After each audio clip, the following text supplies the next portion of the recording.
আমরা অনেকেই সঠিকভাবে কাঁঠাল না পারার কারণে যখন আমরা কাঁঠাল গাছ থেকে পারি আমাদের কাঁঠালগুলো পড়ে ভেঙে যাচ্ছে।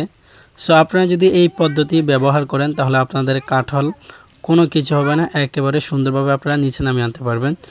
তার জন্য আপনাকে প্রথমে একটি রশি নিতে হবে।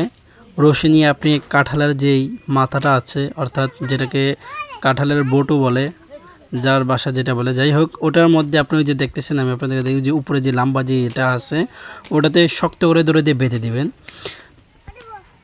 শক্ত করে বেঁধে দিয়ে তারপরে আপনারা হালকাভাবে আস্তে আস্তে করে মানে দাও দিয়ে কোপ দিবেন। এই যে দেখেন, আমি এই যে দেখেন কত সুন্দর। এখন আমি আস্তে আস্তে দড়ি দিয়ে নিচ থেকে তারা আস্তে আস্তে দড়ি লুজ দিচ্ছে আর এটা নিচে নামছে।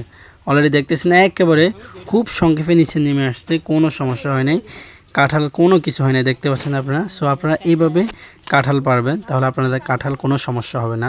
সো সবাই ভালো থাকবেন। ভিডিওটি ভালো লাগলে অবশ্যই আমার ফেসবুক পেজটাকে ফলো দিবেন, একটি লাইক কমেন্ট করার অবশ্যই অনুরোধ রইল। আপনি কোন জেলা থেকে দেখতেছেন অবশ্যই জানাবেন। সো সবাই ভালো থাকবেন, সুস্থ থাকবেন। আসসালামু আলাইকুম।